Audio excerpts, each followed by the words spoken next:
let's first try to understand what we mean by static budget, and then we'll talk about what is a flexible budget. Now, static budget is a budget that's made at the start of the year. It is actually the budget we just talked about. At the start of the year, you plan out certain things like how much I want my sales to be and everything else based on those sales units.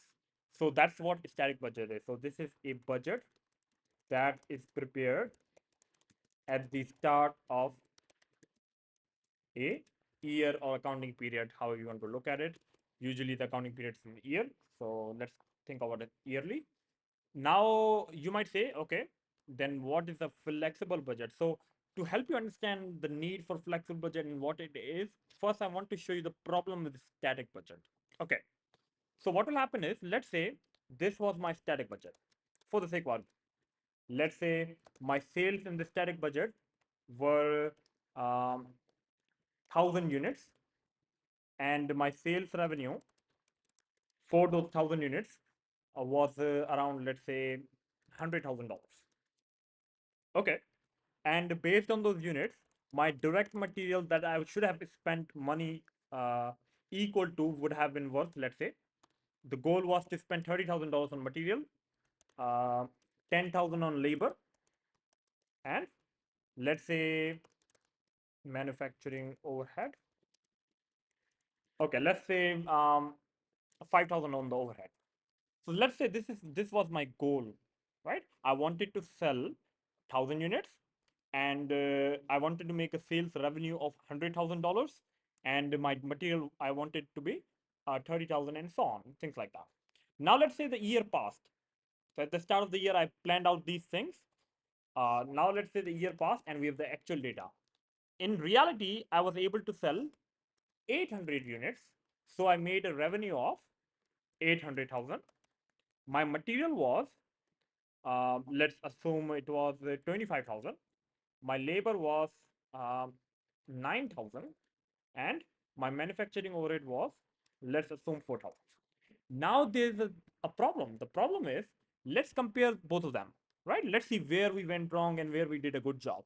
Okay. So with regarding to sales units, of course, like we did a worse job than we wanted to do. We wanted to sell 1,000 units.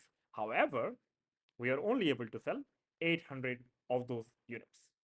Now, sales revenue, we wanted to make $100,000, but we only managed to make, sorry, this is 80,000, not 800,000. There you go. Sorry. So we only managed to make $80,000 in revenue. So here we are really unhappy. Now, in material, we wanted to spend $30,000 on purchasing material, but we ended up spending less money, $25,000. So on the surface, it looks like a very good thing. Okay, I saved money on material. So the problem is we did not save money on material because of doing some great negotiation and buying things at lower price. We spent less on material because we produced less units and sold less units. So this is a problem when you're comparing static budget data to the actual data, because they are at different production level. It's like comparing apples to oranges. It doesn't make sense, because all of these numbers are based on 800 units, and all of these numbers are based on 1,000 units worth of sale. So they cannot be compared with each other. That's the problem with static budget. When you compare static budget with the actual data, it doesn't give you the right answers. It doesn't really tell you where you went wrong, where you actually did a good job, because every number is dependent on like the units, and if the units are different, of course, everything you should not compare it and find out where you went wrong.